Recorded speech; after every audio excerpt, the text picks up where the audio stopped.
शुभांशु शुक्ला को अंतरिक्ष में भेजने के लिए भारत ने कितनी रकम चुकाई, कल भरेंगे उड़ान। भारत अंतरिक्ष के क्षेत्र में एक नया इतिहास रचने जा रहा है।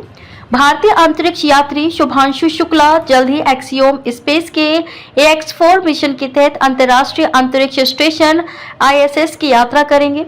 वह ISS पर जाने वाले पहले भारतीय बनेंगे और जीरो ग्रेविटी में रहकर रिसर्च कार्य करेंगे। यह मिशन भारत और एक्सियोम स्पेस के बीच हुए एक सरकारी कॉन्ट्रैक्ट का हिस्सा है। इसके लिए भारत ने करीब $70 मिलियन यानी कि लगभग 538 करोड़ रुपए चुकाए हैं।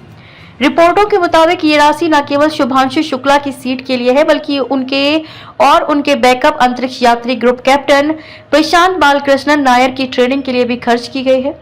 यह राशि एक्सियोम स्पेस, नासा और स्पेस एक्स के साथ मिलकर इस मिशन को अंजाम देने के लिए दी गई है। हालांकि ये पैसे ब्लू ओरिजिन और वर्जिन गैलेक्टिक जैसी कंपनियों की तुलना में कहीं ज्यादा है, लेकिन एक्सियोम का दृष्टिकोण केवल एक स्पेस राइड तक सीमित नहीं है। ये एक साल भर की प्रशिक्षण यात्रा है जिसमें वैज्ञानिक रिसर्च, जीवन कौशल और कड़ी सुरक्षा मानक शामिल हैं। निजी अंतरिक्ष स्टेशन एक्सियोम स्पेस केवल यात्राओं तक सीमित नहीं रहना चाहता। कंपनी का लक्ष्य है कि ISS के रिटायर होने के बाद वह दुनिया का पहला कॉमर्शियल स्पेस स्टेशन बनाए। ये स्टेशन भविष्य में रिसर्च, अंतर्राष्ट्रीय सहयोग और निजी क्षेत्र की अंतरिक्ष यात्राओं का केंद्र बनेगा।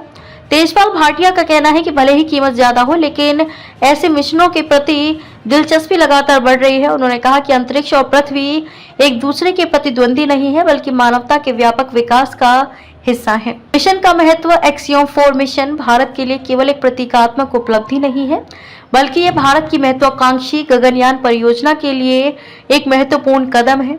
यह मिशन भारत को अंतरिक्ष उड़ान संचालन, माइक्रोग्रेविटी अनुकूलन और आपातकालीन तैयारियों में महत्वपूर्ण अनुभव प्रदान करेगा। शुभांशु शुक्ला इस मिशन में पायलट की भूमिका निभाएंगे और 14 दिनों तक ISS पर रहकर वैज्ञानिक प्रयोग, शैक्षिक गतिविधियां और वाणिज्यिक कार्य करेंगे। इस मिशन में भारत के 7 और नासा के 5 प्रयोग शामिल हैं, जो माइक्रोग्रेविटी में जैविक प्रक्रियाओं और अंतरिक्ष अनुसंधान को समझने में मदद करेंगे।